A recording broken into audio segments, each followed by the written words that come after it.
नमस्कार बच्चों, मैं करण लर्न शेयर में आपका हार्दिक स्वागत करता हूं। आज हम पढ़ेंगे कक्षा 12 के इतिहास विषय के अध्याय 3 को, यानी बंधुत्व, जाति और वर्ग। बच्चों, ये जो अध्याय है आपका 3, वो पूरा का पूरा आधारित है महाभारत पे।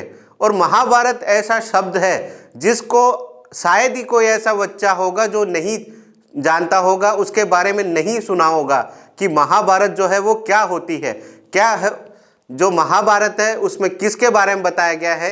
ठीक है, तो मेरे को नहीं लगता कोई ऐसा होगा। तो अपना जो पूरा का पूरा जो चैप्टर है बंधुत्व, जाति और वर्ग, ये किस पे आधारित है? महाभारत पे आधारित है।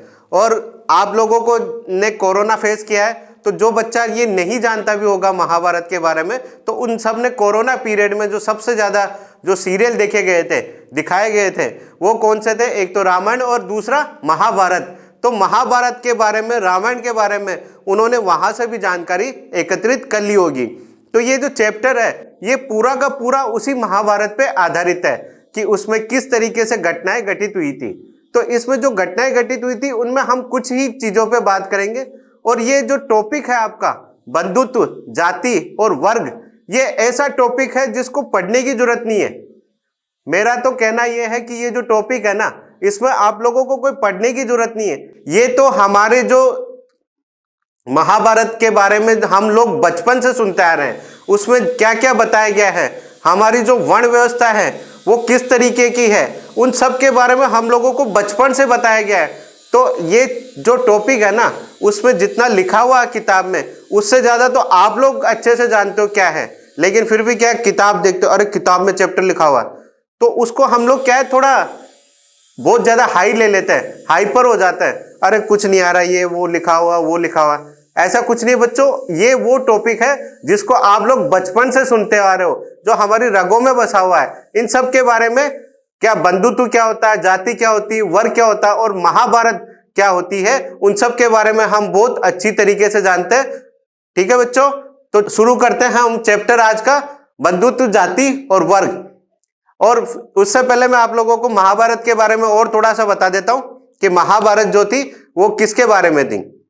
महाभारत एक विश्व का सबसे बड़ा महाकाव्य बताया जाता है। ठीक है, विश्व का जो सबसे बड़ा महाकाव्य है वो हमारा महाभारत है। इसमें 1 लाख के करीबन श्लोक थे। और इसको सबसे बड़ा महाकाव्य क्यों कहा जाता है? क्योंकि इसमें जो थे कितने श्लोक थे? 1 लाख श्लोक थे। और महाकाव्य का मतलब क्या होता है कि ऐसा ग्रंथ जिसमें काव्य फॉर्म में यानी श्लोकों के फॉर्म में लिखा गया हो। एक तो होता है स्टोरी फॉर्म में, एक होता है पोएम फॉर्म में। तो जो ये है पोएम फॉर्म में लिखा हुआ है और इसमें कितने श्लोक है? 1 लाख श्लोक है। इस वजह से इसको क्या कहा जाता है? विश्व का सबसे बड़ा महाकाव्य कहा जाता है। और महाभारत जो है बेसिकली जो कहानी है वो किसकी है? 2 परिवारों, एक परिवार की, जिसमें 2 भाई जो थे, 2 कौरव और पांडव आपस में युद्ध लड़ते हैं। और युद्ध का जो परिणाम होता है वो बताता है कि हमें कभी भी अन्याय का साथ नहीं देना चाहिए। ठीक है, तो इसमें ये किस तरीके से घटनाएं घटित हुई थी, तो उसमें जो महाभारत के समय में बंधुत्व, जाति और वर्ग किस प्रकार से थे, उन सब के बारे में हम जानते हैं। तो शुरू करते हैं हमारा चैप्टर बंधुत्व, जाति और वर्ग। तो सबसे पहले हम पढ़ेंगे महाभारत का समालोचनात्मक संस्करण। समालोचनात्मक संस्करण का मतलब होता है बच्चों, इंग्लिश में इसको कहा जाता है क्रिटिकल एडिशन। क्रिटिकल एडिशन यानी कि किसी की अच्छाई करना, उसकी बुराई करना, उसमें क्या कमी है, क्या सही है, ये सब बातें अपन अच्छे से सोच विचार करके कहते हैं और उसको एक जगह वापस से लिखा जाता है कि इसमें ये कमी है, ये बुराई, अच्छाई है। तो उसमें जो चीज तैयार होती है उसको हम क्या कहते हैं? समालोचनात्मक संस्करण या क्रिटिकल एडिशन। जैसे आजकल कोई मूवी आती है तो मूवी के आप रिव्यूज देखते हो, या ऑनलाइन आप सामान मंगाते हो तो उसमें आप जो रिव्यू देखते हो, तो रिव्यू में कुछ लोग ये कहते हैं कि अच्छा प्रोडक्ट है, कुछ ये कहते हैं ये प्रोडक्ट सही नहीं है। तो उसके बाद में आप अपना क्या है, एक अपना ओपिनियन तैयार करते हो कि इसमें इतने ज्यादा रिव्यू आए और उसमें से कितने नेगेटिव थे, कितने पॉजिटिव थे। और फिर फाइनल जो कंक्लूजन निकलेगा वो आपका निकलेगा कि मेरे को ये प्रोडक्ट परचेज करना चाहिए या नहीं करना चाहिए। तो वो जो फाइनल ओपिनियन आपका, वो एक तरीके से क्या है, आपका क्रिटिकल एडिशन है, समालोचनात्मक संस्करण है। उसी प्रकार से महाभारत का भी क्या है, एक समालोचनात्मक संस्करण तैयार किया गया था। ठीक है, तो इसमें क्या था उसके बारे में हम बात करते हैं, कैसे किया गया, किनके नेतृत्व में किया गया। तो जो समालोचनात्मक संस्करण है उसकी शुरुआत की गई थी 1919 में, और इसमें काम करने वाले जो थे वो थे वीएस सुकथांकर। इनके नेतृत्व में एक कमेटी बनाई गई थी, और उस कमेटी को यह काम दिया गया था कि हमें महाभारत से संबंधित जितने भी श्लोक मिलते हैं, जितनी भी पांडुलिपियां मिलती हैं, या जहां पे भी महाभारत का कोई भी स्रोत मिलता है कि यहाँ पे महाभारत इस तरीके से बताई जाती है। बच्चों एक्चुअली क्या है, हमारा देश एक बहुत विशाल देश है, उसमें बहुत सारी विविधताएं पाई जाती है।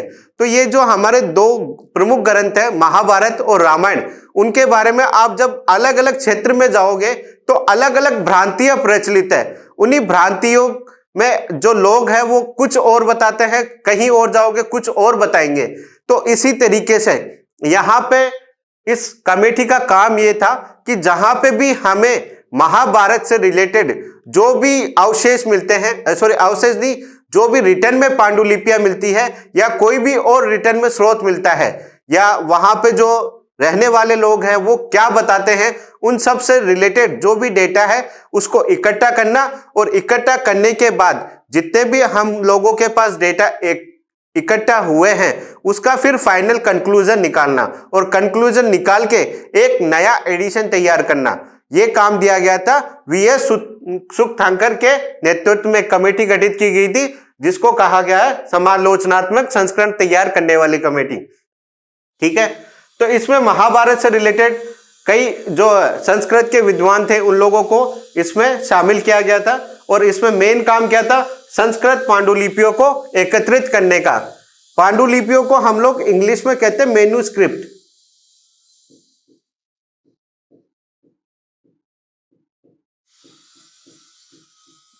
क्या कहा जाता है इसको, मैन्युस्क्रिप्ट कहा जाता है पांडुलिपियों को। पांडुलिपियों का मतलब जैसे कि आप लोगों ने पहले देखा होगा कि जो सुना होगा कि अगर कोई आप लोगों ने पुराना सीरियल देखा है जैसे चाणक्य से रिलेटेड या महाभारत से रिलेटेड, तो वो जो भी लिखा करते थे वो उस टाइम पे कोई पेपर कागज वगैरह नहीं होता था, उनके पास क्या होते थे, पत्ते होते थे। तो जो ताड़ के पेड़ होता है उस पे वो लोग लिखा करते थे। तो वो जो लिखने का तरीका था, वो जिस तरीके से लिखते थे, उन सब चीजों को क्या कहते हैं, पांडुलिपियां कहा जाता है। तो इनका मेन काम क्या था, संस्कृत की जितनी भी पांडुलिपियां थी उनको एकत्रित करना, और एकत्रित करके क्या करेंगे वो लोग, पांडुलिपियों में जो भी श्लोक थे उनको हम लोगों को क्या है, एक ऐसा तरीका ढूंढना था कि उनका जो अर्थ है वो क्या है। जैसे अपने इंडिया में, भारत में एक शब्द का मतलब कई अलग अलग जगह पे अलग अलग निकलता है, तो उसी तरीके से जो भी श्लोक हम लोगों को मिल रहे थे उनका तुलनात्मक अध्ययन करना था। और इस काम को करने में इनको लग गए थे 47 साल, यानी 47 ईयर। कितना टाइम लगा, 47 ईयर, बहुत बड़ा टाइम है। और बच्चों इंपॉर्टेंट क्वेश्चन है, एक तो ये समालोचनात्मक संस्करण किनके नेतृत्व में तैयार किया गया था, वीएस सुकथांकर के नेतृत्व में। कितना समय लगा, 47 साल। और इसके बाद में जो समालोचनात्मक संस्करण तैयार किया गया उसमें पृष्ठों की जो संख्या थी वो कितनी थी, 13,000 पृष्ठ थे। ठीक है बच्चों, ये 3 जो टॉपिक है इसमें इंपॉर्टेंट है, वो ध्यान रखना। पहला किसके नेतृत्व में तैयार की गई, वीएस सुकथांकर के नेतृत्व में। कितने समय लगा, 47 ईयर लगे। कितने पृष्ठ में तैयार हुआ, 13,000 पृष्ठों में तैयार हुआ। तो ये था हमारा महाभारत का समालोचनात्मक संस्करण। ठीक है बच्चों, आगे बढ़े। अब बात करते हैं बंधुत्व और विवाह के बारे में। सबसे पहले हम पढ़ेंगे परिवारों के बारे में जानकारी। परिवार, आज जैसे हम लोग फैमिली बोलते हैं, परिवार बोलते हैं, तो जैसे आप लोगों ने एक स्टोरी वो सुनी होगी कि आदमी एक क्या है, सोशल एनिमल है। जो human being is a social animal. इसको सोशल एनिमल क्यों कहा जाता है हम लोगों को, तो बच्चों सोशल हम एनिमल इस वजह से कहा जाता है कि एक इंसान, चाहे वो मेल हो चाहे फीमेल हो, आदमी हो पुरुष हो, वो कभी भी अकेला जो है वो ज्यादा दिन तक सरवाइव नहीं कर सकता, जीवित नहीं रह सकता। और जीवित भी रहेगा तो उसका जो मानसिक संतुलन है वो बिगड़ जाता है। आप लोग खुद अपने आप को महसूस करके देखना, 1 दिन या 2 दिन कमरे में बंद रखो, फिर उसके बाद में आपकी जो मेंटेलिटी है वो किस तरीके से चेंज हो जाती है। ठीक है, आप लोग रह नहीं पाओगे कुछ दिनों तक तो। ठीक है, इस वजह से क्या है, इंसानों को क्या कहा जाता है, ए सोशल एनिमल, यानी उसको सोसाइटी में रहना जरूरी है। और सोसाइटी में रहेगा तो क्या है, वो कई लोगों से मिलेगा, कई प्रकार के आचार विचारों के आदान प्रदान होंगे और इससे उसका क्या है, विकास होगा। और ठीक है, तो इस वजह से जो सोसाइटी बनाने के लिए सबसे इंपॉर्टेंट जो है वो क्या होता है, परिवार। ठीक है, तो सोसाइटी कैसे बनेगी, परिवार से ही तो बनेगी।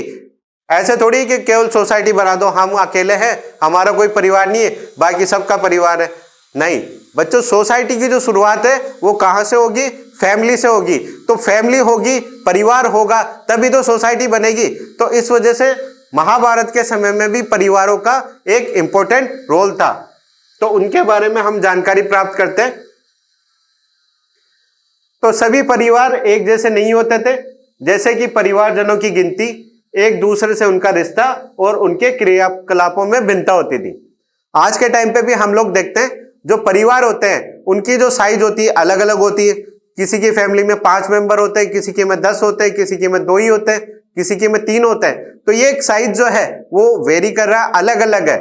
इसी प्रकार से उनमें जो काम करने का जो है, उनका जो रिलेशन है, रिश्ता जो है, जैसे कुछ क्या है, पति पत्नी और बच्चे रह रहे हैं, किसी के साथ किसी के बुआ रह रही है, किसी के फूफा जी रह रहे हैं, या किसी की मौसी रह रही है, किसी के साथ कोई और रह रहा है। तो इस तरीके से जो परिवार में है उनके साथ रिश्ता भी क्या है, अलग अलग हो सकता है। और उनका जो काम करने का जो है तरीका वो भी अलग अलग हो सकता है। कोई डॉक्टर है, कोई इंजीनियर है, कोई पढ़ाई कर रहा है, कोई फार्मर है, कुछ भी हो सकता है। ठीक है, तो इस प्रकार से परिवारों की जो साइज है, एक दूसरे से रिश्ता है, उनके जो क्रियाकलाप है उनमें क्या होती थी, भिन्नता होती थी। कई बार एक ही परिवार के लोग भोजन और अन्य संसाधनों को आपस में मिल बांट के इस्तेमाल करते हैं और एक साथ रहते हैं और एक काम करते हैं और अनुष्ठानों का भी संपादन करते हैं। करते भाई, आज के टाइम पे भी करते नहीं करते। हमारे घर में अगर जैसे बाइक आ गई तो बाइक को जरूरी थोड़ी कि एक ही आदमी चलाएगा, दूसरा नहीं चलाएगा, चलाते ना, सब लोग चलाते हैं। तो हमारे परिवार में जो भी वस्तु आ गई उसको सब लोग, हम लोग मिल बांट के उसका यूज में लेते हैं। तो उस टाइम पे भी जो भी सामान होता था उन सब का क्या है, सब लोग मिल बांट के काम में लिया करते थे।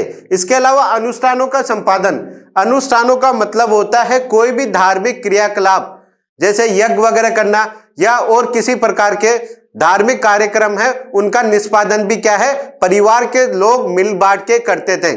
आज के टाइम पे भी देखते हो, जैसे यज्ञ होता है तो यज्ञ में केवल एक पुरुष ही अकेला नहीं बैठता, उसके साथ उसकी पत्नी जो होती है वो भी बैठती है, उसके माता पिता भी बैठते हैं और भी उसके भाई बंधु जो होते हैं वो भी बैठते हैं। वो सब लोग मिल बैठ के उसका धार्मिक जो यज्ञ है उसका अनुष्ठान करते हैं। तो उस समय भी ये सब प्रचलित थे।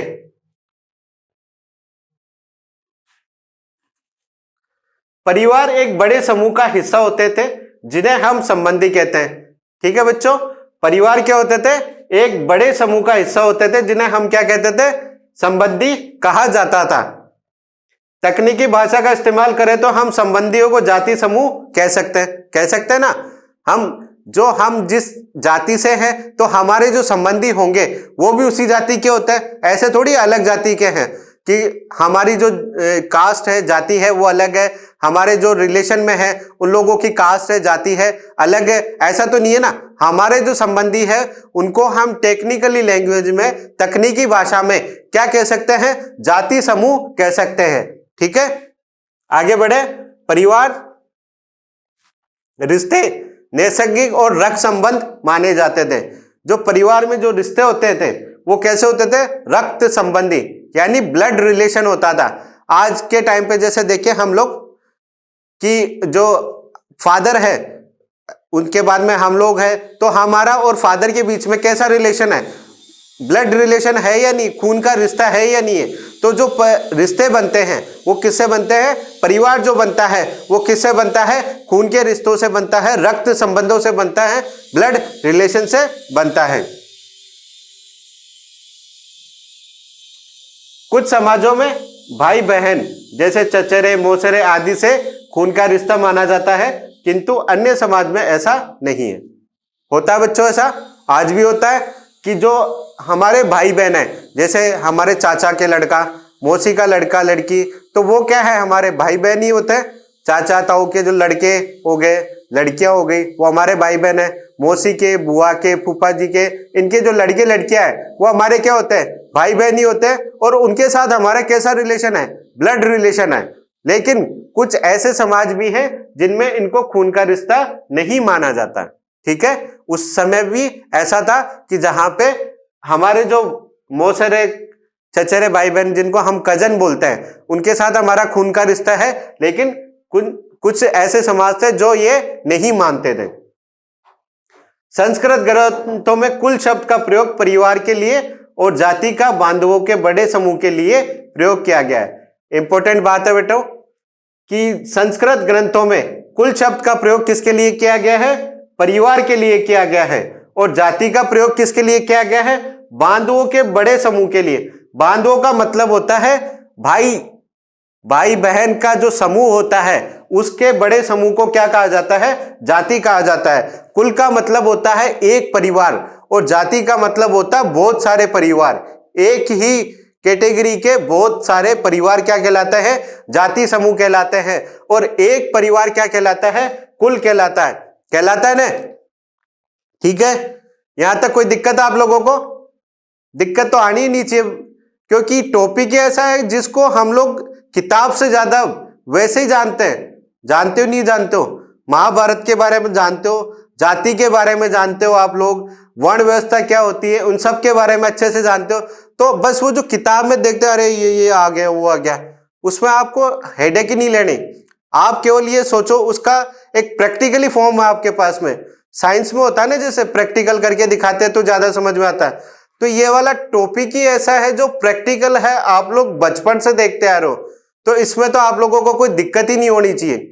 ठीक है, चलो आगे बढ़ते हैं। पितृवंशिक व्यवस्था, ये भी बहुत अच्छे से जानते हो, यानी आप लोग जानते हो? चलो नहीं जानते तो बता देता हूं मैं आप लोगों को।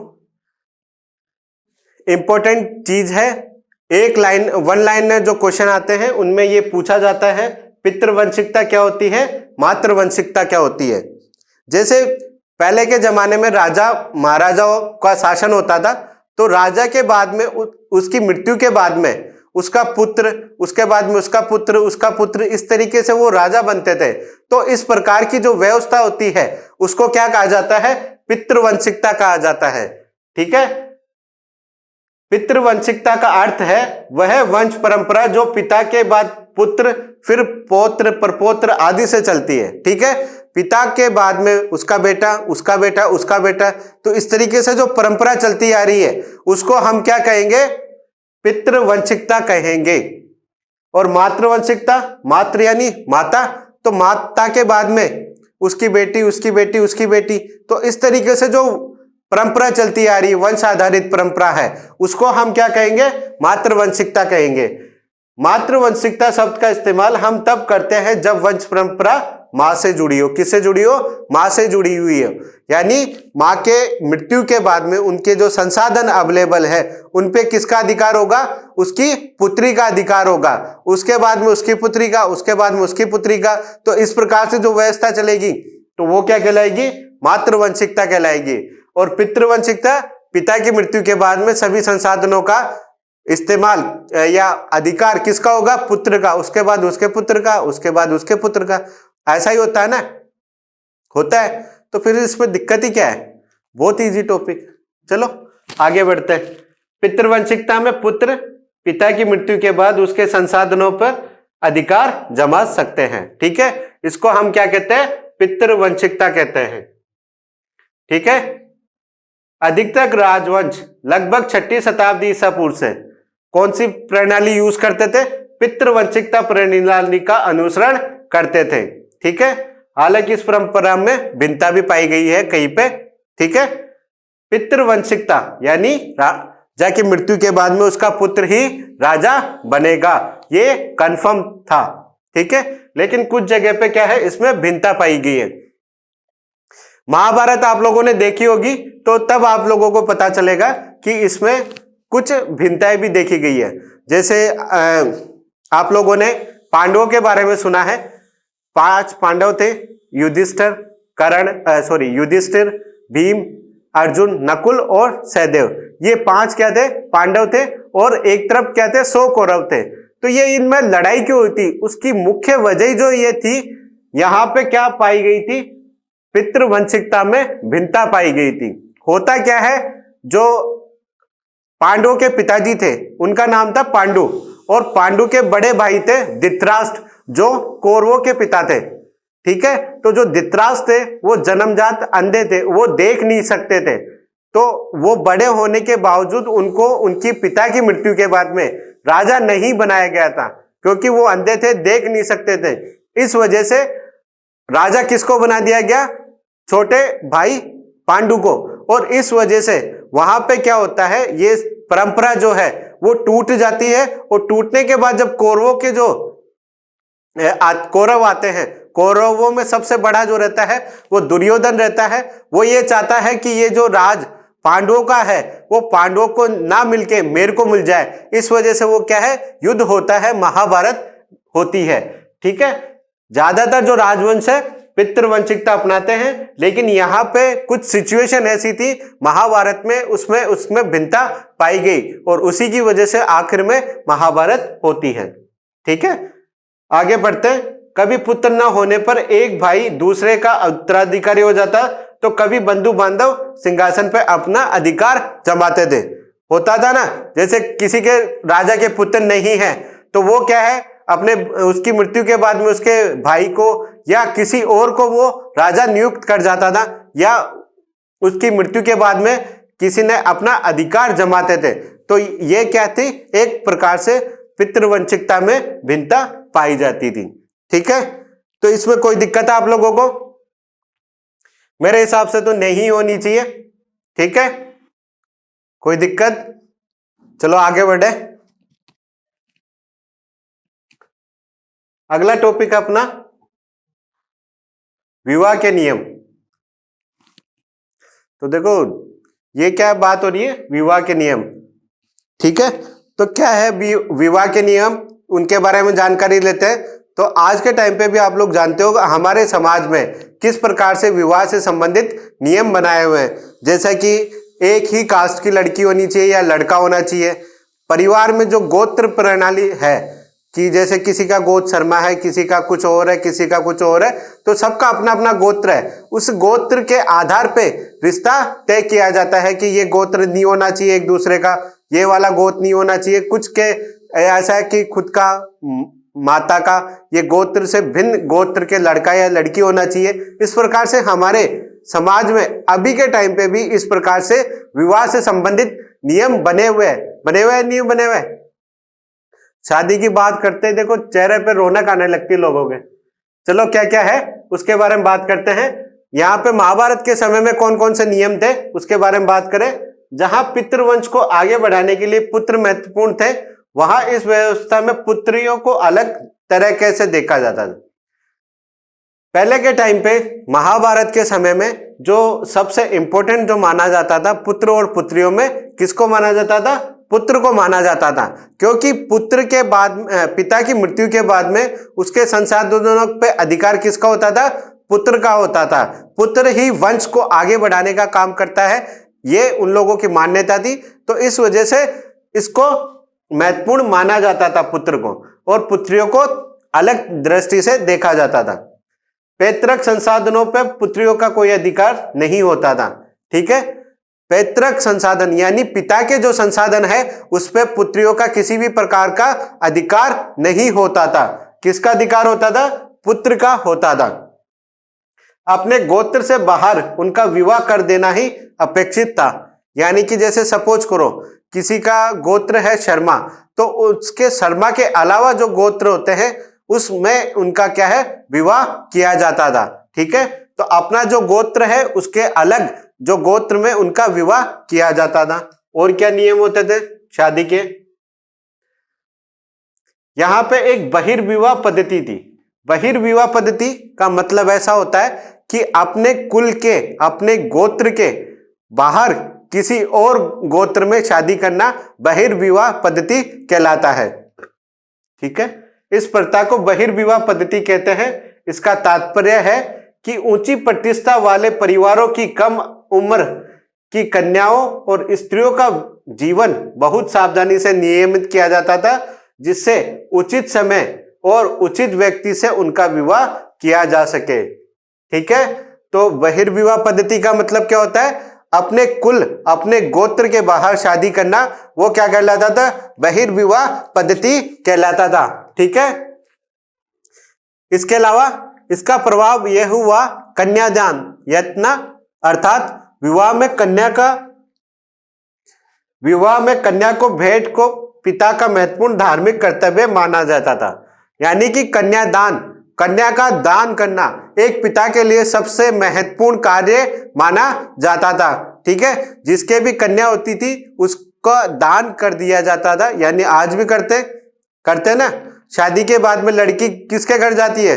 पति के घर जाती है। अपना परिवार जो है उसको छोड़ के पति के घर जाती है, तो वो पिता जो होता है वो अपनी लड़की का क्या है? दान कर देता है। तो उसे हम लोग क्या कहते हैं? कन्यादान कहते हैं। ठीक है, तो उस समय में धार्मिक कर्तव्य माना जाता था एक पिता का। ये थे हमारे समाज में जो विवाह से संबंधित जो नियम कायदे बने हुए थे उनके बारे में। और क्या क्या थे उनके बारे में बात करें, ब्राह्मणों को इन आचार संहिताओं का विशेष पालन करना होता था, किंतु बाकी समाज भी इसका अनुसरण करता था। ये जो नियम कायदे बनाए गए थे ये इस विशेष तौर पे ब्राह्मणों के लिए बनाए गए थे, लेकिन इसका पालन जो है वो हर समाज के लोग किया करते थे। ठीक है, ऐसा नहीं कि केवल जो ब्राह्मण ही जो थे वो ही उसका पालन क्या करते थे, बाकी जो है क्षत्रिय वैश्य शूद्र ये सब लोग भी क्या है उनका पालन किया करते थे। कि जो विवाह से संबंधित नियम है, हमारे समाज के जो रहने के जो नियम तय किए गए हैं, उन सब नियमों का वो लोग पालन किया करते थे। आगे बढ़े, लगभग 500 ईसा पूर्व से लेकर से इन मानदंडों का संकलन धर्मसूत्र और धर्मशास्त्र नामक संस्कृत ग्रंथों में किया गया था। बच्चों इंपॉर्टेंट चीज है, ये ध्यान रखना, धर्मसूत्र और धर्मशास्त्र क्या होते हैं? धर्मसूत्र और धर्मशास्त्र वो किताबें होती है जिनको संस्कृत में तो लिखा गया था। किन्होंने लिखा? ब्राह्मणों ने लिखा था। ठीक है, उस टाइम पे पढ़ने लिखने वाले कौन थे? केवल ब्राह्मण ही पढ़ सकते थे या पढ़ लिख सकते थे।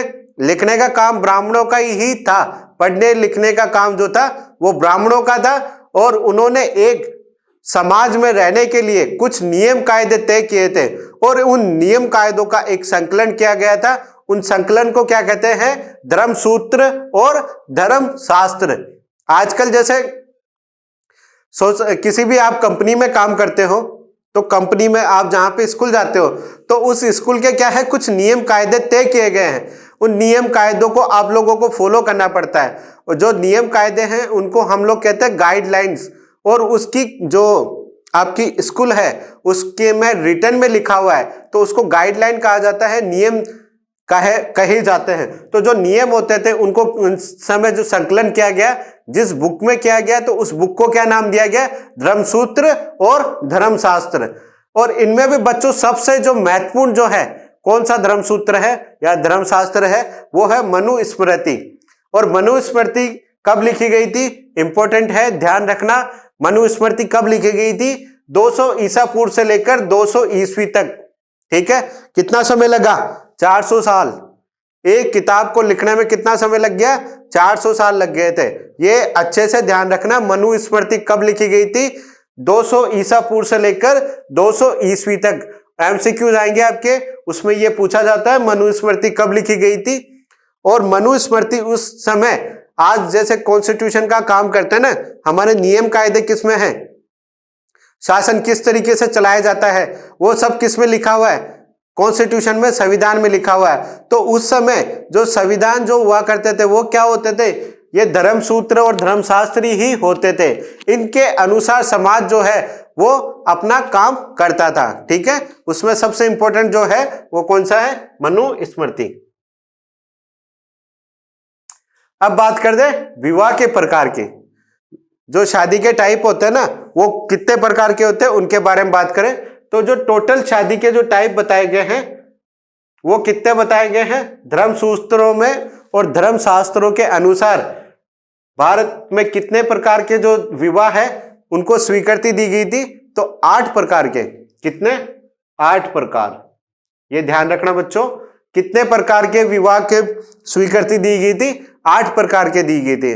आजकल भी देखते हो आप, एक तो क्या है, पंडित वंडित बुला के हवन ववन करवा के बारात वरात लेके जाते हैं, दोनों परिवारों की रजामंदी होती है, देखा करा जाता है, रजामंदी ली जाती है, फिर उसके बाद बारात लेके जाते हैं, वहां पे शादी होती है। एक तो वो टाइप होता है, आजकल भी देखते हो ना आप। एक क्या है आजकल, जैसे लव मैरिज चल रही है, बक्के शादी कर लेते हैं, मंदिर में शादी कर ली, या माड़ा पहरा के लिया है, कोर्ट मैरिज कर ली। तो इस प्रकार से आज के टाइम पे भी कई प्रकार के विवाह प्रचलित है। तो उस टाइम पे जो विवाह प्रचलित थे वो कितने प्रकार के प्रचलित थे? 8 प्रकार के प्रचलित थे।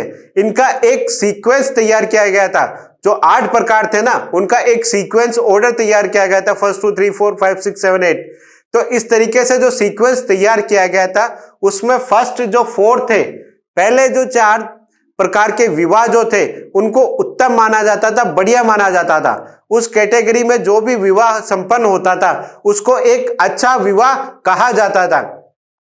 ठीक है, और बाकी के जो लास्ट के जो 4 विवाह थे उनको निंदनीय माना जाता था। अच्छे से ध्यान रखना, टोटल विवाह कितने होते थे? 8 प्रकार के विवाह होते थे। उसमें से प्रथम 4 को उत्तम माना जाता था और लास्ट के जो 4 थे उनको निंदित यानी निंदनीय माना जाता था। आजकल भी हम लोग देखते हैं समाज में, जैसे जो नॉर्मली जो शादी होती है, बारात जाती है, वहां पे शादी होती है, उसको हम लोग बहुत बढ़िया विवाह मानते हैं, अच्छा विवाह मानते हैं। इसमें दोनों परिवार की रजामंदी होती है। लेकिन एक जो भाग के शादी करते हैं आजकल, जो लव मैरिज जो चल रही है, उसको हम लोग निंदनीय भी मानते हैं ना। तो उसी प्रकार से यहाँ पे भी क्या है, जो पहले जो 4 प्रकार के विवाह थे उनको उत्तम माना जाता था, बाकी के जो लास्ट के 4 थे उनको निंदनीय माना जाता था। और ये जो विवाह पद्धति है वो भी किन्होंने तय की गई थी? ब्राह्मण ग्रंथों के अनुसार तय की गई थी, यानी धर्मशास्त्र और धर्मसूत्रों के अनुसार। आगे पढ़े। संभव है कि ये विवाह पद्धतियां उन लोगों में प्रचलित थी जो ब्राह्मणी नियमों को अस्वीकार करते थे।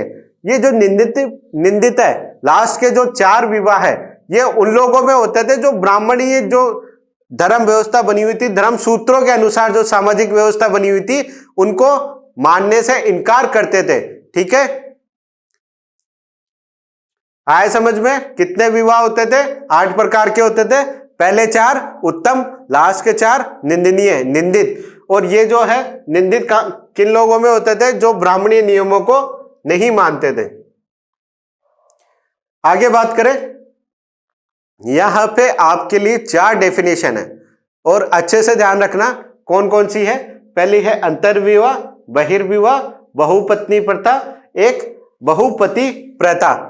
ये सब आप लोग अच्छे से जानते ही होंगे, ऐसा तो है नहीं कि कोई इनको नहीं जानता होगा। जानते हो ना आप लोग?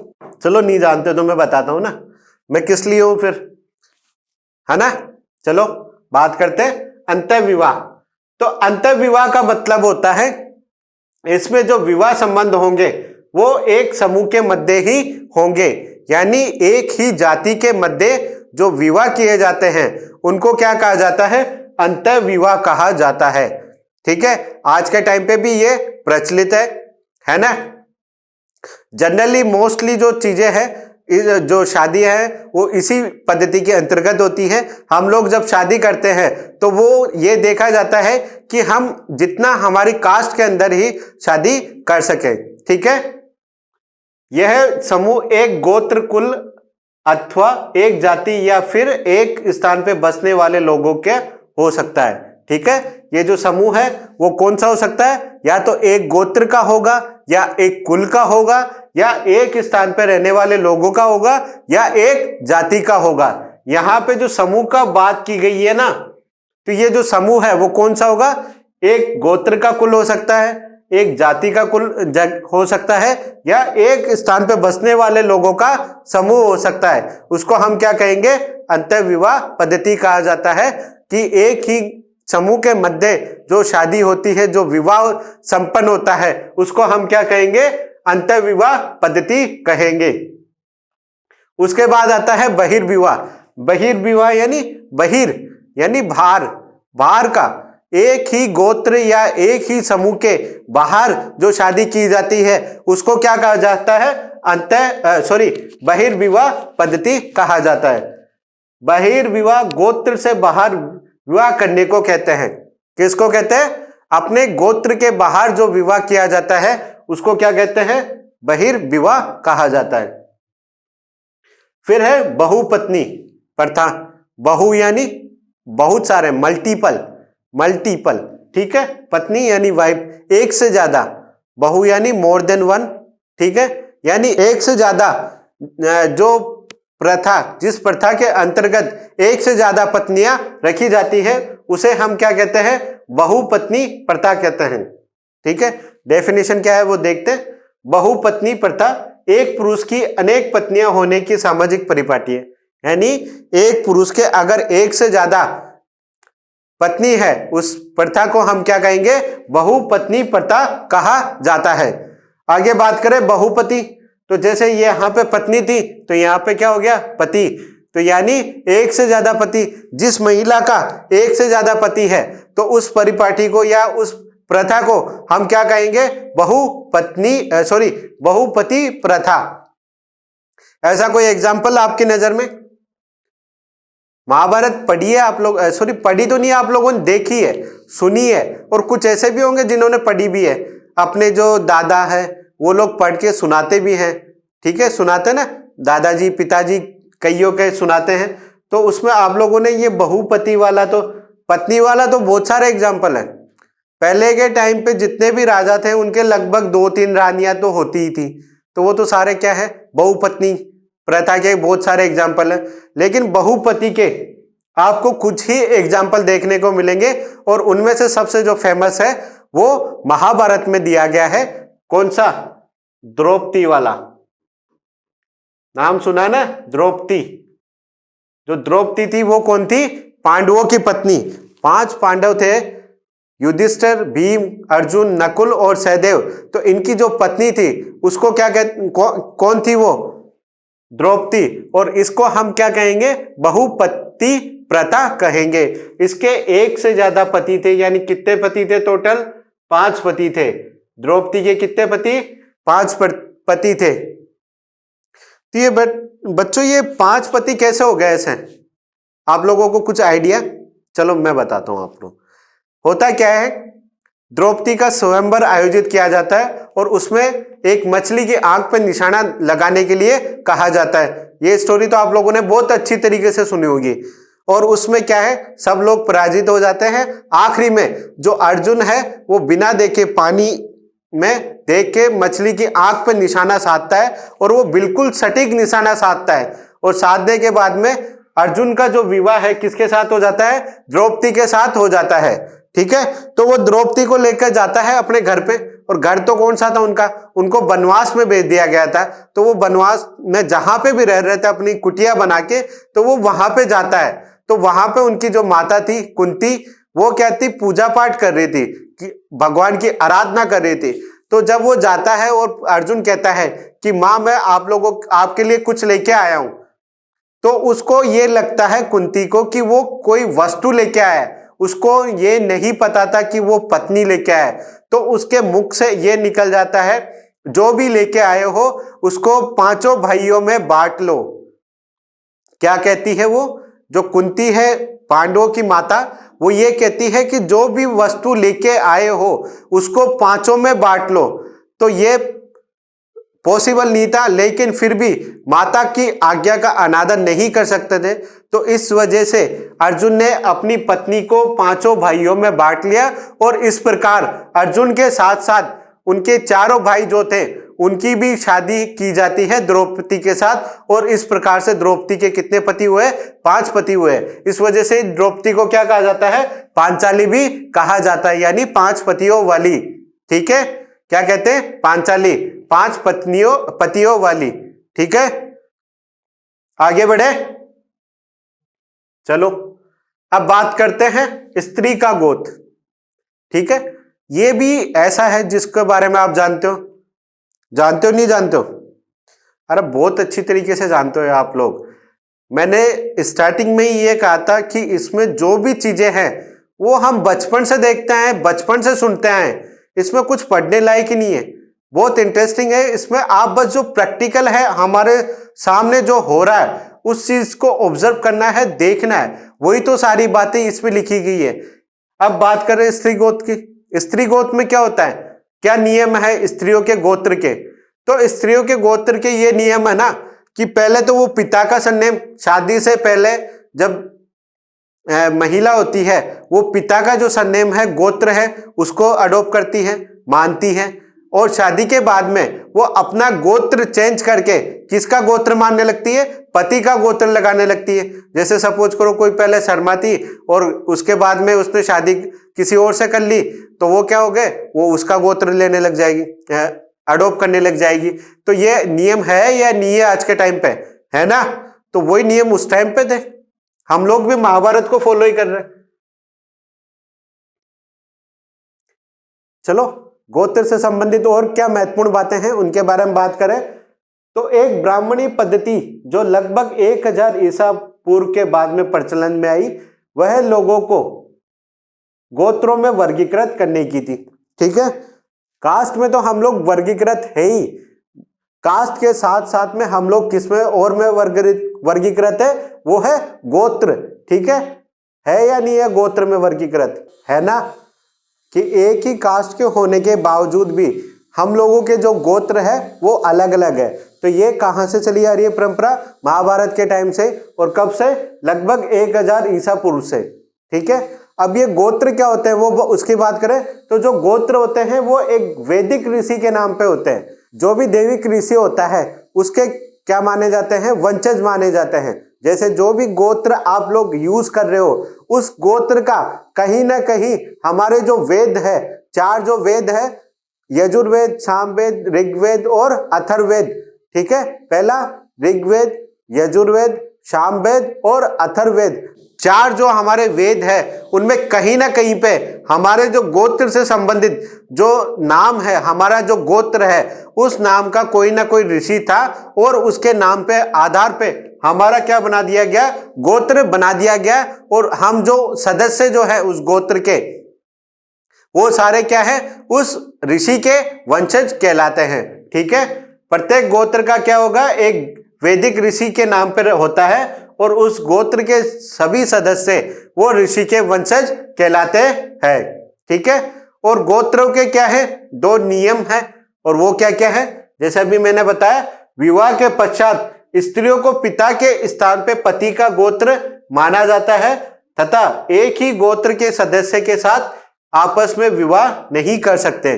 ठीक है, जो विवाह के बाद में जो स्त्रियां हैं वो पिता की जगह अपने पति का गोत्र अडॉप्ट करती है और एक ही गोत्र के अंदर शादी वर्जित है, यानी मना है। एक गोत्र में हम लोग शादी नहीं कर सकते, ये वहां पे हमारे जो ऋषि थे उसमें तय किया गया है। अब बात करते हैं उचित जीविका की। ठीक है, उचित जीविका से पहले मैं आप लोगों को थोड़ी वर्ण व्यवस्था के बारे में बताता हूं। अपने यहां पे 4 वर्ण थे। जो वर्ण थे वो कितने थे? 4 वर्ण थे। पहला ब्राह्मण, ठीक है, दूसरा क्षत्रिय,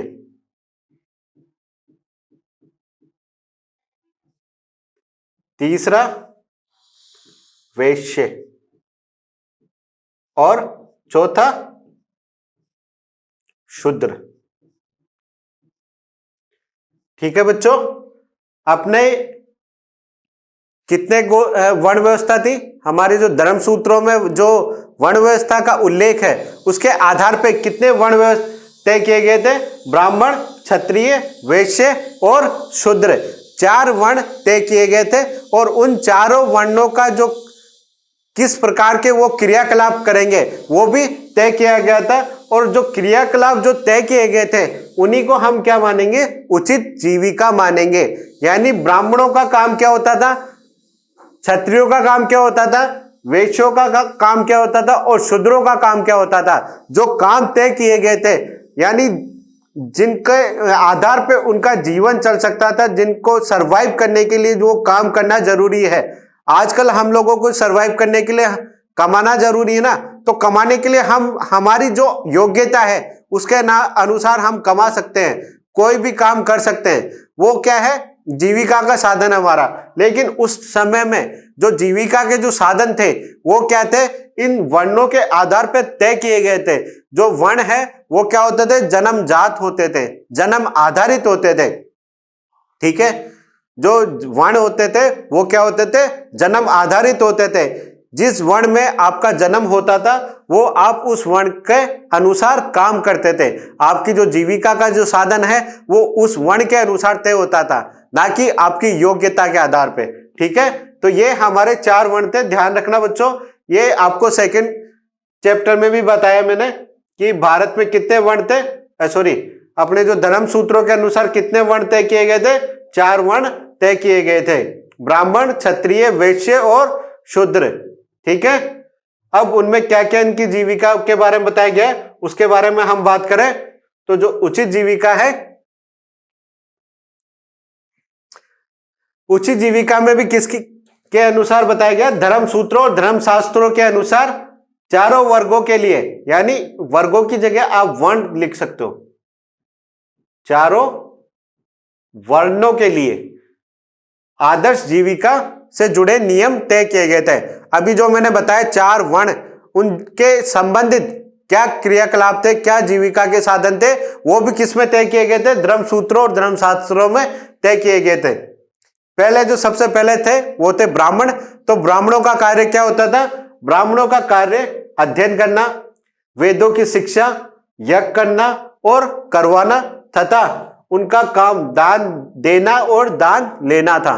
तो ब्राह्मणों का काम क्या था, अध्ययन करना, वेदों की शिक्षा, यज्ञ करना और करवाना, इसके अलावा दान देना और दान लेना। ये किनका काम था, ब्राह्मणों का काम था। तो अब क्षत्रियों का काम क्या था, तो क्षत्रियों का काम यह था युद्ध करना, लोगों को सुरक्षा प्रदान करना, न्याय करना, वेद पढ़ना, यज्ञ करवाना और दान दक्षिणा देना। यह किनका काम था, क्षत्रियों का काम था। एक बार रिपीट करते हैं, क्षत्रियों का काम क्या था, युद्ध करना, लोगों को सुरक्षा प्रदान करना, न्याय करना, वेद पढ़ना, यज्ञ करवाना और दान दक्षिणा देना। ये किनका काम था, क्षत्रियों का काम था। ब्राह्मणों का काम था अध्ययन करना, इनका युद्ध करना और लोगों की सुरक्षा करना। वैश्यों की बात करें तो वैश्यों का मेन जो काम था वो था व्यापार करना। ठीक है, क्या काम था, व्यापार करना। इनका जो काम था वो था व्यापार करना। ठीक है, इसके अलावा वो और क्या करते थे, कृषि, गोपालन और व्यापार कर्म। ठीक है, ये वैश्यों का काम हुआ करता था। ठीक है, ब्राह्मणों का अध्ययन करना, क्षत्रियों का युद्ध करना, शासन करना, न्याय करना और वैश्यों का व्यापार करना। लास्ट बच जाते हैं अपने जो वर्ण है लास्ट वाला, वो है शूद्र वर्ण। और इनका काम यह था, ऊपर के जो 3 वर्ण है यानी कि ब्राह्मण, क्षत्रिय और वैश्य, इन तीनों वर्णों की सेवा करना। यह किनका काम था, शूद्रों का काम हुआ करता था। तो ये थी हमारी उचित जीविका। ठीक है, यानी कि जो वर्ण व्यवस्था जो है उसके आधार पे हम लोगों ने क्या है, नियम कायदे तय कर दिए। और ये जो वर्ण व्यवस्था थी, जो क्रियाकलाप किए जाते थे, जो जीविका के जो साधन होते थे, वो कैसे होते थे, हमारे धर्म शास्त्रों के अनुसार होते थे। और ये जो भी हमको वर्ण व्यवस्था की गई थी वो जन्म आधारित हुआ करती थी, ना कि कर्म आधारित। ठीक है, अब आगे बात करें अक्षत्रिय राजा। अभी जैसे बच्चों हमने पढ़ा, शासन करने का काम किसका होता था, क्षत्रियों का होता था। लेकिन फिर भी हम लोगों को कुछ ऐसे एग्जाम्पल देखने को मिले हैं जिसमें जो राजा था, जो शासक था, वो कैसा था? अक्षत्रिय था। उसके बारे में बात करें, कौन कौन से जो शासक हुए जो अक्षत्रिय थे। शास्त्रों के अनुसार केवल क्षत्रिय जो थे वो क्या हो सकते थे? राजा हो सकते थे। ठीक है, अभी मैंने बताया उचित जीविका में शासन करने का काम किनका? क्षत्रियों का। लेकिन कुछ ऐसे वर्ण थे, कुछ ऐसे राजवंश थे, वो क्या थे? अक्षत्रिय थे।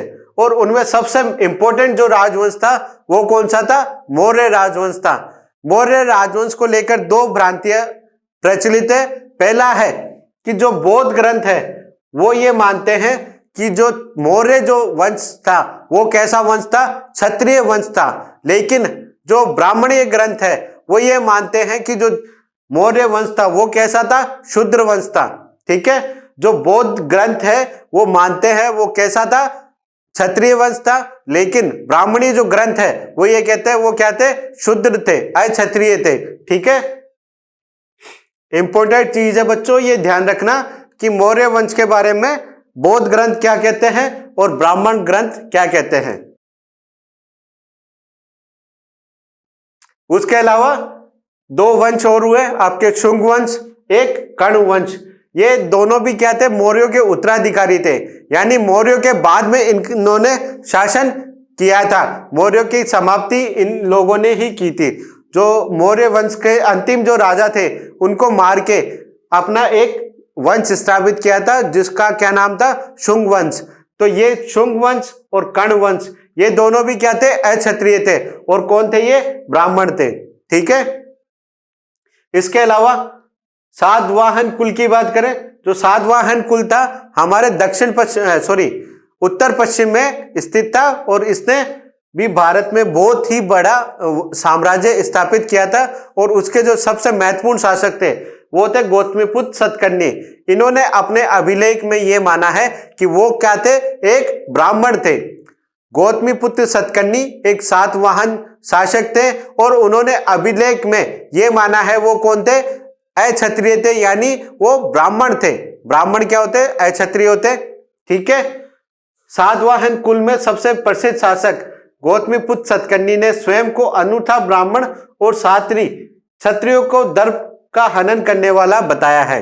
ठीक है, ये हमको कुछ एग्जाम्पल मिलते हैं जो ये कहते हैं कि केवल क्षत्रिय जो है वो राजा नहीं थे, अक्षत्रिय भी क्या बने हैं? राजा बने हैं।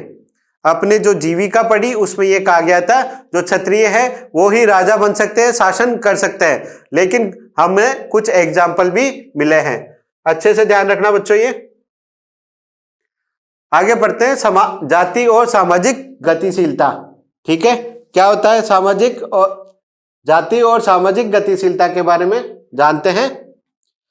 तो ब्राह्मणीय सिद्धांतों में वर्ण की तरह जाति भी जन्म पर आधारित थी। ठीक है, जो हमने वर्ण व्यवस्था पढ़ी वो क्या थी? जन्म जात थी। और जन्म जात के साथ में वर्ण व्यवस्था के साथ में जो जाति जो थी वो भी कैसी थी? हमारी जन्म आधारित थी। ठीक है, किंतु वर्ण जहां मात्र 4 थे वहीं जातियों की संख्या निश्चित नहीं थी। आज के टाइम पे भी आप लोग जानते हो जो वर्ण है वो 4 ही है, लेकिन जातियां जो है वो कितनी है? अनेकों जातियां है, बहुत सारी जातियां है। ठीक है, तो उस समय भी ऐसा ही था, वर्ण 4 थे लेकिन जो जाति थी वो कैसी थी? अनिश्चित थी। और जो ब्राह्मणी सिद्धांत कहते हैं वर्ण जो थे वो भी क्या होते थे? जन्म आधारित, और जाति भी कैसी होती थी? जन्म आधारित। आगे बात करें 4 वर्णों के परे एकीकरण। जो 4 वर्ण जो बताए गए थे ब्राह्मण शास्त्रों में, धर्म शास्त्रों में, उनके अलावा किस प्रकार से एकीकरण हुआ था उसके बारे में बात करें तो उपमहाद्वीप में पाए जाने वाली विविधताओं की वजह से यहां हमेशा से ऐसे समुदाय रहे हैं जिन पर ब्राह्मणी विचारों का कोई प्रभाव नहीं पड़ा। जो उपमहाद्वीप है, उपमहाद्वीप किसको कहा जाता था? वर्तमान में भारत, पाकिस्तान, बांग्लादेश, श्रीलंका और अफगानिस्तान, नेपाल, इन सबको मिला के हम लोग क्या कहते हैं? उपमहाद्वीप कहते हैं। तो ये बहुत विशाल क्षेत्र है। इस विशाल क्षेत्र में कई प्रकार की विविधताएं पाई जाती है और इस प्रकार की जो विविधता थी उसमें कई ऐसे समुदाय देखे गए हैं जिन पे ब्राह्मणी विचारों का क्या है, प्रभाव नहीं पड़ा था। संस्कृत साहित्यों में जब ऐसे समुदायों का उल्लेख आता है तो उन्हें कई बार विचित्र, असभ्य और पशुवत माना जाता है। आज के समय भी कई ऐसे जो समुदाय है जिनको हम देखते हैं तो उनको क्या है, विचित्र कहते हैं। जैसे समुदाय की छोड़ो, आप अपने नॉर्मल दिनचर्या में आप देखेगो कि घर पे कोई भिखारी आता है भीख मांगने, या आप कहीं पे जाते हो तब भिखारी देखते हो तो उनको देखते आपको क्या लगता है, अरे कितना इनमेरर्स है, उसको कुछ पता ही नहीं, कुछ आता ही नहीं, कैसे कितना गलत तरीके से बोल रहा है, कितने कपड़े देखो इसके कितने मेले कुचले, बाल ऐसे कैसे हो रहा है, ये कोई आदमी इंसान थोड़ी है, ये तो जानवर है। बोलते नहीं बोलते, बोलते हो ना। तो उसी तरीके से उस समय भी जो हमारा जो समुदाय में जो प्रचलित जो वर्ण जाति थे उनके अलावा कुछ समुदाय हमें अगर दिखते मिलते तो उनको हम क्या कहते हैं, विचित्र, असभ्य और पशुवत कहते हैं। वन प्रांत में बसने वाले लोगों के जिनके लिए शिकार करना, कंदमूल संग्रह करना जीवन निर्वाह का महत्वपूर्ण साधन माना जाता था। इनमें देखो इंपॉर्टेंट जो अलग थे, सॉरी इंपॉर्टेंट की बात करें तो जो ऐसे समुदाय जो वन प्रांतर यानी वन के क्षेत्र में रहने वाले थे उनके बारे में बात की गई है। वन के क्षेत्र में जो लोग रहते थे उनको उनका काम क्या था, शिकार करना और कंदमूल यानी जो फल फ्रूट्स होते हैं, जड़ी बूटियां होती हैं, उनको इकट्ठा करने का काम होता था और उसी से वो अपने जीवन का निर्वाह करते थे। और उसके एग्जाम्पल की बात करें तो आपने बहुत ही फेमस पर्सन है जिसका नाम है एकलव्य, सुना है? एकलव्य वही है जिसने अपना अंगूठा काट के गुरु द्रोण को दे दिया था, सुना है ना? गुरु द्रोण वो थे जिन्होंने पांडवों और कौरवों को शिक्षा दी थी, शास्त्रों की शिक्षा दी थी, किस तरीके से युद्ध किया जाता है उसकी शिक्षा दी थी, शस्त्रों की शिक्षा दी थी। अर्जुन जो था उसको जो धनुर्विद्या, जो धनुष चलाने की जो कला दी थी, शिक्षा दी थी, वो किन्होंने दी थी? गुरु द्रोण को। और एकलव्य क्या था, एक गुरु द्रोण की एक मूर्ति जो है उसको स्थापित करके आपने वो धनुर्विद्या सीखता है और इस प्रकार से वो क्या है, एकलव्य को अपना गुरु द्रोण को वो अपना गुरु मानता है। जब गुरु द्रोण को ये पता चलता है कि एकलव्य क्या है, धनुर्विद्या में अर्जुन से आगे बढ़ रहा है, तो इस वजह से वो इनसे गुरु दक्षिणा मांगते हैं और गुरु दक्षिणा में एकलव्य अपना अंगूठा काट के गुरु द्रोण के चरणों में चढ़ा देता है। तो जो एकलव्य थे वो किस वर्ग से आते थे? वो थे निषाद वर्ग से। और निषाद वर्ग जो था वो कहां पे रहता था? वन प्रांतर में रहता था। इसके अलावा या वर्ग ये भी क्या था, वन प्रांतों में रहने वाले समूह थे, ठीक है। इनको भी क्या है, शंका की दृष्टि से देखा जाता था। अब बात करें चार वर्णों के परे अधीनता और संघर्ष, ठीक है। कुछ वर्गों को अस्पृश्य घोषित कर सामाजिक वैषम्यता और अधिक प्रखर हो गई। अस्पृश्य का मतलब होता है अनटचेबल, जिनको टच करना भी पाप माना जाता था। तो कुछ ऐसे वर्ग थे जिनको क्या है, अनटचेबल यानी अस्पृश्य घोषित किया गया था, जिससे सामाजिक जो वैषम्यता थी वो क्या हो गई, और भी अधिक प्रखर हो गई, यानी एक गैप ज्यादा बढ़ गया था। ब्राह्मणों का यह मानना था कि कुछ कर्म, खास तौर से वे जो अनुष्ठानों यानी यज्ञ वगैरह, धार्मिक पूजा पाठ करना से जुड़े काम पुनीत और पवित्र थे। अतः अपने को पवित्र मानने वाले लोग अस्पृश्यों से भोजन स्वीकार नहीं करते थे, ठीक है। ब्राह्मणों का क्या मानना था कि कुछ ऐसे काम होते हैं जिनका निष्पादन करने वाले लोग अस्पृश्य समझे जाने वाले लोगों से भोजन वगैरह स्वीकार नहीं करते, ठीक है। मनुस्मृति में चांडालों के कर्तव्यों की सूची मिलती है।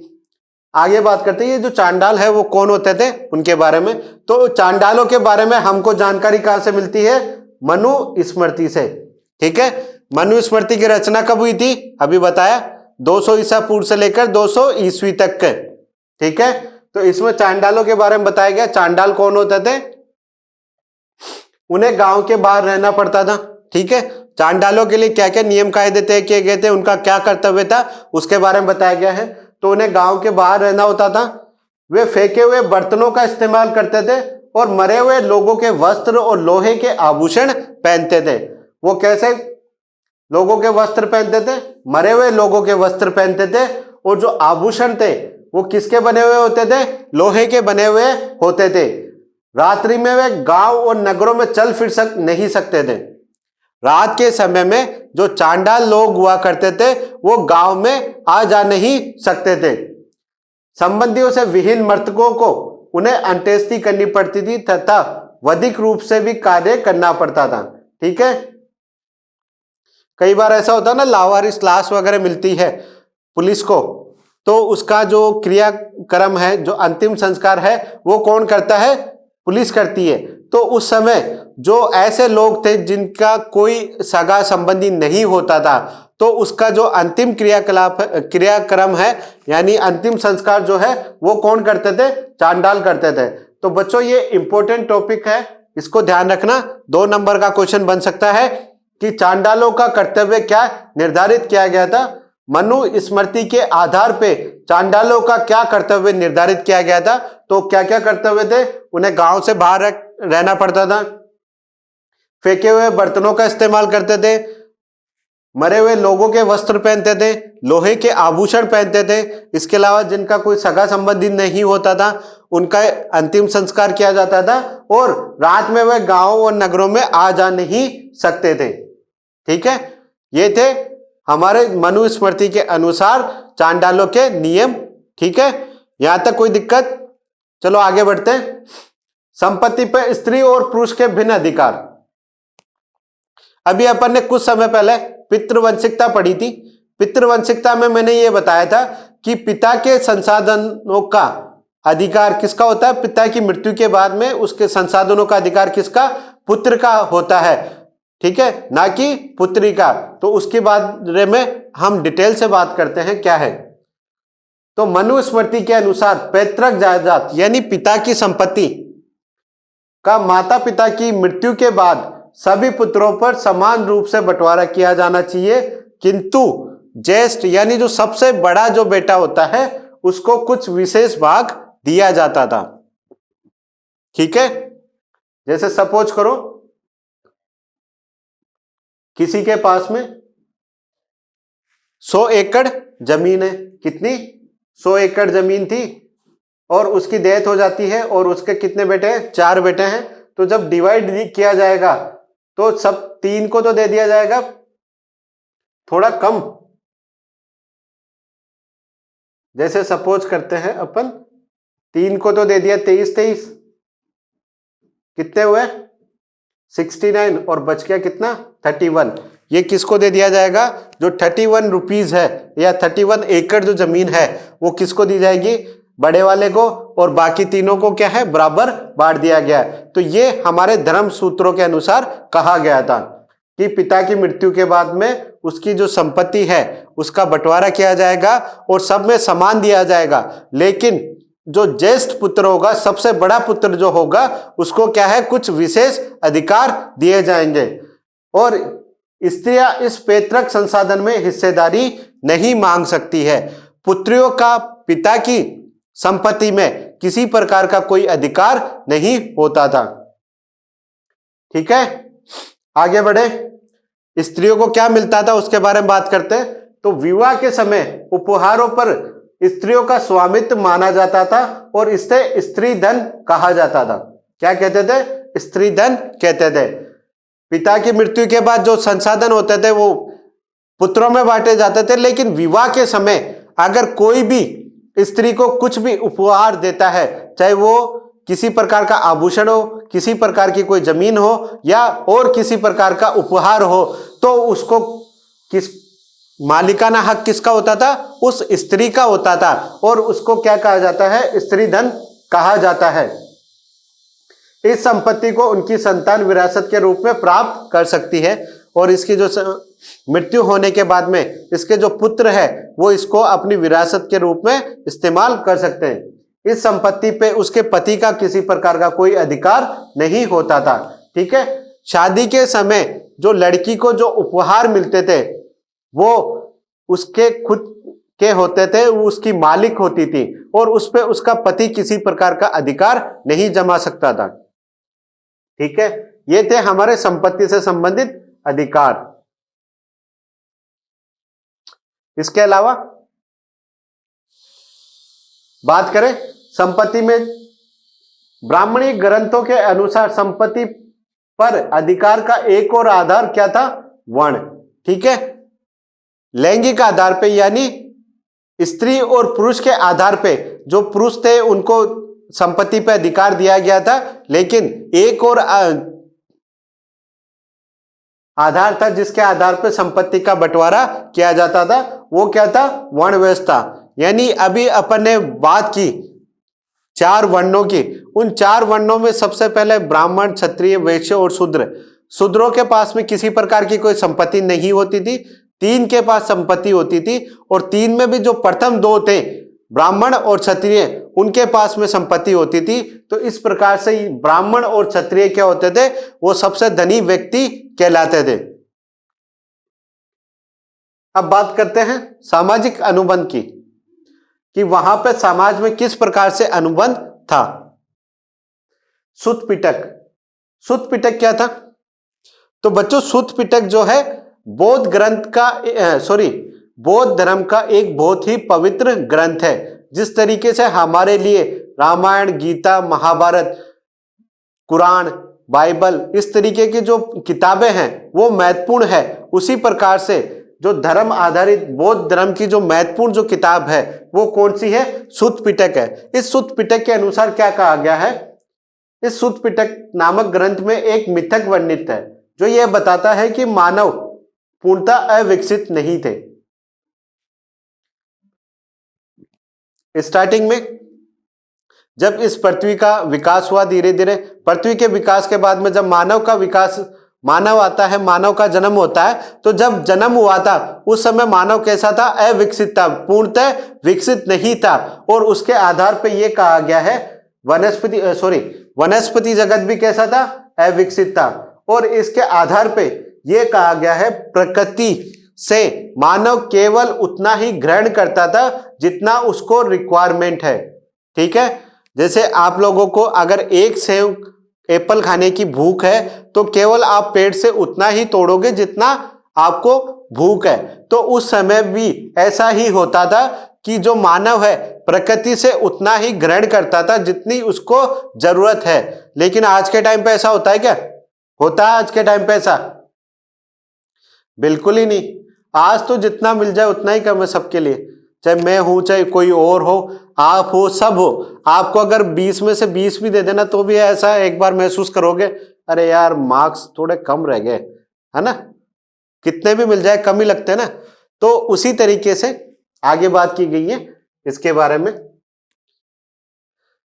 ये जो व्यवस्था है क्रमशः पतनशील होते गई। जब विकसित होते गए तो हम लोग क्या है? पतन की ओर जाने लग गए। इसमें क्या है? मनुष्य क्या हो गया? लालची, प्रतिहिंसक और कपटी हो गया। जानते हो अच्छे से, लालची हो गए ना हम लोग, कि हम लोगों को काम ही नहीं, जितना हमको चीजें चाहिए उससे भी ज्यादा हम लोग क्या है? अरे और आने दो, ये 5 रुपए में जहां पे काम चलना चाहिए वहां पे अरे 50 भी आ जाए तो भी कम है, 500 दे दे तो भी कम है। ठीक है, तो जितने ज्यादा हमको चीजें हैं मिलती जाए उतना ही हम लोगों के लिए क्या है? कम है। उसके लिए हम लोग क्या है? हिंसा भी करने लग गए ना। तो ये सब क्या है? कपट भी करने लगे, लोगों के साथ छल कपट भी करने लग गए। तो ये सब क्या है? कब हुई? जब हम लोग विकसित हो गए और उससे हम लोग क्या है? पतन की ओर चल रहे हैं। इस स्थिति में उन्होंने विचार किया, किन्होंने? जो सुत्त पिटक में जो वर्णित है, जिन्होंने सुत्त पिटक लिखी थी, उन्होंने, क्या हम एक ऐसे मनुष्य का चयन करें जो उचित बात पे क्रोधित हो, जिसकी प्रताड़ना की जानी चाहिए और उसको प्रताड़ित करे, और जिसे निष्कासित किया जाना चाहिए उसे निष्कासित करें, बदले में उसे चावल का अंश देंगे, और हाँ हम सब लोग उसे किस उपाधि से जानेंगे? महासम्मत की उपाधि से जानेंगे। तो जब सुत्त पिटक में ये बातें लिखी गई कि स्टार्टिंग में जो मनुष्य था अविकसित था, उसको उतनी ही जरूरत के वो सामान लेता था जितनी उसकी जरूरत होती थी। ठीक है। लेकिन धीरे धीरे जब विकसित हुआ तो वो कैसा हो गया, कपटी हो गया, लालची हो गया और हिंसक हो गया। तो इस बीच में हम लोग ऐसा मनुष्य भी ढूंढ सकते हैं कि जो क्रोधित ना हो, लालची ना हो, और जब जिसको प्रताड़ित करना हो यानी जिसको जो सजा देनी हो उस समय वो सजा दे, जिसको निकालना हो वो निष्कासित करे। अगर ऐसा कोई मिलता है तो उसको हम क्या नाम देंगे, महासम्मत की उपाधि देंगे। ठीक है। ये सब बच्चों किस में लिखा हुआ है, आपके सुत्त पिटक में। और सुत्त पिटक जो है वो बौद्ध धर्म का एक प्रमुख ग्रंथ है। अगले चैप्टर में आप 4th जो चैप्टर है उसमें आप पढ़ोगे कि सुत्त पिटक के बारे में, विनय पिटक के बारे में। अब बात करते हैं हम महाभारत के भाषा और विषय वस्तु के बारे में। आप लोग जैसा जानते हो, अभी मैंने स्टार्टिंग में भी बताया था आप लोगों को कि जो महाभारत है वो एक क्या है, महाकाव्य है, श्लोकों में लिखा गया है। और आप जनरली जानते हो श्लोक किस भाषा में लिखे जाते हैं, संस्कृत में। ठीक है। आप लोगों ने 10th तक पढ़ी होगी, पढ़ी है ना, 10th तक संस्कृत पढ़ी है। तो संस्कृत में क्या आते हैं, केवल श्लोक आते हैं ना। तो जब हमारा महाभारत कैसा है, महाकाव्य है, तो महाकाव्य किस भाषा में लिखा जा सकता है, श्लोक में लिखा गया है। तो काव्य जो है किस में लिखा जाएगा, संस्कृत में लिखा जाएगा। किस लैंग्वेज में है, संस्कृत में है। और इतिहासकारों ने इसको 2 कैटेगरी में डिवाइड किया गया है। ठीक है। एक तो है आख्यान और एक है उपदेशात्मक। आख्यान में वो चीजें होती हैं जिसमें स्टोरीज होती है। ठीक है। जैसे युद्ध का वर्णन बता दिया। ठीक है। जो महाभारत का युद्ध हुआ वो कैसे हुआ, किसके बारे में हुआ, तो वो क्या है कि स्टोरी फॉर्म में बता दी गई, तो उसको हम क्या कहेंगे, आख्यान कहेंगे। दूसरा है उपदेशात्मक। उपदेशात्मक का मतलब होता है उपदेश देना। आप लोग कभी, आप लोगों ने फ्रेंड्स में भी बात होती है तो कोई ऐसे कहने लगता है ना कि अरे यार ये काम नहीं करना चाहिए, वो काम नहीं करना चाहिए, तो जनरली आप लोग कहते हैं अरे उपदेश मत दे, ज्ञान मत दे, कहते नहीं, कहते हो ना। तो उपदेश देने का मतलब कोई वो तौर तरीका बता रहा है, हमें नियम कायदे बता रहा है। तो यहाँ पे भी क्या होते थे, सामाजिक आचार विचारों के मापदंड बताए जाते थे। तो उपदेशात्मक में क्या होते हैं, सामाजिक आचार विचार होते हैं, और आख्यान में कहानियों का संग्रहण किया जाता है। रिपीट करते हैं, महाभारत किस भाषा में लिखी गई है, संस्कृत में लिखी गई है। इतिहासकारों ने इस ग्रंथ को 2 पार्ट में किया है, एक है आख्यान, दूसरा है उपदेशात्मक। आख्यान में कहानियों का संग्रहण और उपदेशात्मक सामाजिक आचार विचारों का संग्रहण। ठीक है। और यह विभाजन पूरी तरह अपने में एकाकी नहीं है। एकाकी नहीं है मतलब कि ऐसा नहीं है कि आख्यान जो है बिल्कुल ही अलग है और उपदेशात्मक अलग, दोनों डिफरेंट नहीं है। दोनों क्या है, कहीं ना कहीं एक दूसरे से संबंधित है, एक दूसरे के आधार पे कहा गया। जैसे अपन स्टोरी की बात करें तो महाभारत का जो युद्ध हुआ है उससे हमको कुछ ना कुछ ऐसा सीख मिली है कि ये जो कौरवों ने पांडवों के साथ जिस तरीके से व्यवहार किया वो कहीं ना कहीं गलत था। इस वजह से महाभारत हुई, और महाभारत का जो परिणाम था वो बहुत ही भयंकर था, लाखों लोग मारे। तो इससे हमको ये शिक्षा मिलती है कि जो कौरवों ने जो किया था वो नहीं करना चाहिए। और युद्ध जहां पे भी होता है उसमें चाहे जीते कोई भी, नुकसान सबको होता है, चाहे किसी को ज्यादा हो किसी को कम हो। ठीक है। तो नुकसान सबको होगा। तो ये सब क्या है, एकाकी नहीं है, पूरी तरीके से कहीं ना कहीं ये क्या है, रिलेशन है। आगे बात करें लेखक और तिथियों की। महाभारत किसने लिखी उसके बारे में बात करें तो सबसे पहले आप लोगों को मैं बता दूं, महाभारत के जो मूल रचनाकार हैं किनको माना जाता है, महर्षि वेदव्यास को।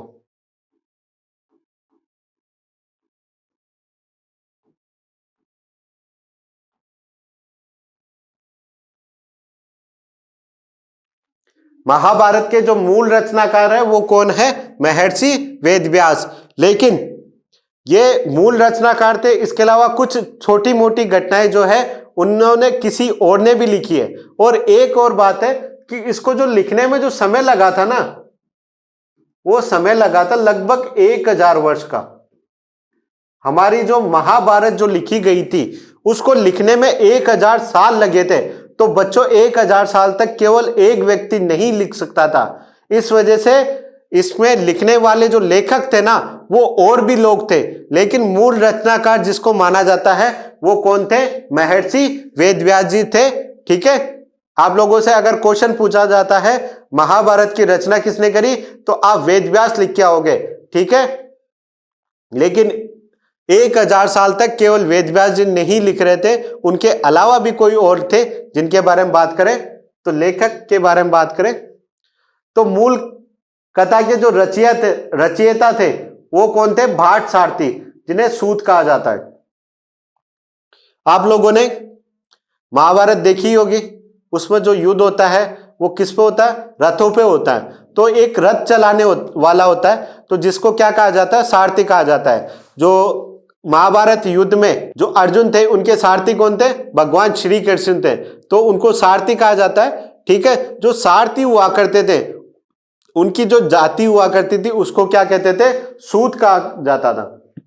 ठीक है, महाभारत के जो रचयिता माने जाते हैं वो कौन थे? भाट सारथी, और जो जिन्हें किस नाम से जाना जाता था? सूत कहा जाता था, यानी रथ चलाने वाले। ठीक है, ये क्षत्रिय योद्धाओं के साथ युद्ध क्षेत्र में जाते और उनके विजय और उपलब्धियों के बारे में कविताएं लिखते। ठीक, जनरल सी बात है, कोई भी सारथी जाता उसका युद्ध से तो कोई लेना देना नहीं था, वो केवल अपने मालिक के लिए युद्ध का संचालन करने का काम करता, युद्ध अपने मालिक के लिए रथ का संचालन करता था। तो और वो देखता था अपने मालिक और दूसरे के सामने किस प्रकार से युद्ध कर रहा है, तो वो बाद में आके मौखिक रूप से लोगों को बताता कि हमारे जो मालिक है उन्होंने किस प्रकार से युद्ध कला का प्रदर्शन किया, किस प्रकार से युद्ध जीता, और उन्होंने किस तरीके से वहां पे जो दुश्मन थे उनको मारा भगाया, ये सब के बारे में।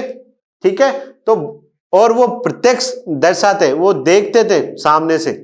ठीक है, तो वो युद्ध क्षेत्र में जाते और उनकी विजय और उपलब्धियों के बारे में कविताएं लिखते। इन रचनाओं का जो प्रेषण हुआ था वो किस तरीके से हुआ था? मौखिक रूप से हुआ था। ठीक है, लेकिन 5वीं शताब्दी में, 5वीं शताब्दी कौन सी? ईसा पूर्व वाली।